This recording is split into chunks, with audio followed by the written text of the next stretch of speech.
Hello mga kamarites, dito na naman ako ngayon sa bundok. Ito, pumunta ako kasi itong mga biik, hindi maasikaso ng mabuti. Dito. Ngayon natin, sampo ito, natin ilinagay doon sa may, nilagyan ng division yung kulungan ng inahin. Kaya ayun o, 5 doon, 5 din dito.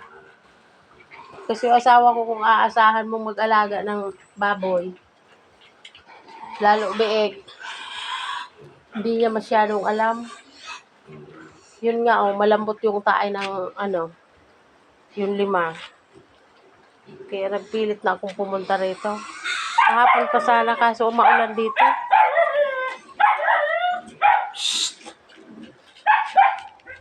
Hindi ko aso. Ito yung 5 dito. Tumigil ka. Ito yung 5. Malambot yung tatae. Yan o. Pinainom ko nga sa pagtatae. Asawa ko kasi nag-aalaga dito. Hindi niya masyadong ang pag-aalaga ng mga biik. At saka wala rin akong tiwala na mag-alaga siya. Ako talaga ang nag-aalaga dito. Ito yung isa yung isang natira. Ito hindi naman malambot Nilalagyan namin ng net kasi yung manok laging pumapasok dito. Inuubos lang ang pagkain nila. Ayun may lagay talaga ng mainit talaga. Uulan na. Ayun may bibili na sana. Sabi ng bibili, mahina pa daw kumain. Kaya hindi nagustuhan. Ay, ganun talaga yung mga biik. Hindi pa naman yun talagang nang kumain. Kaso, siyempre, ang bibili talagang pipili. Kaya yan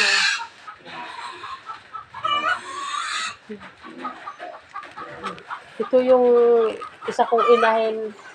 Ina-AI ko na yan, baka magbuntis na naman.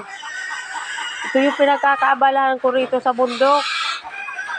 Kasi doon sa sentro, mayroon kami doon na bahay.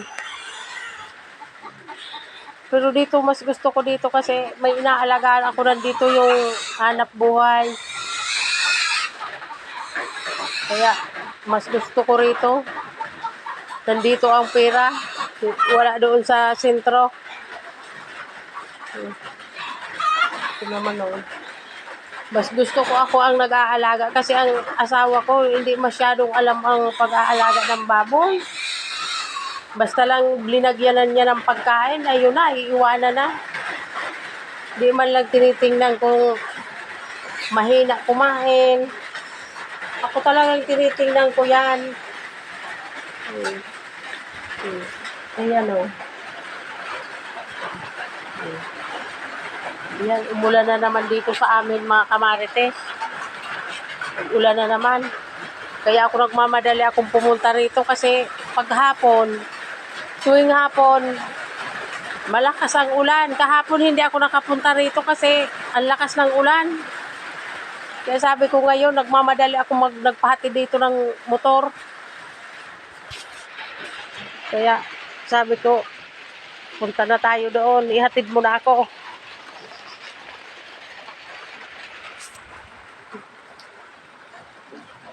Ayan mga kamarites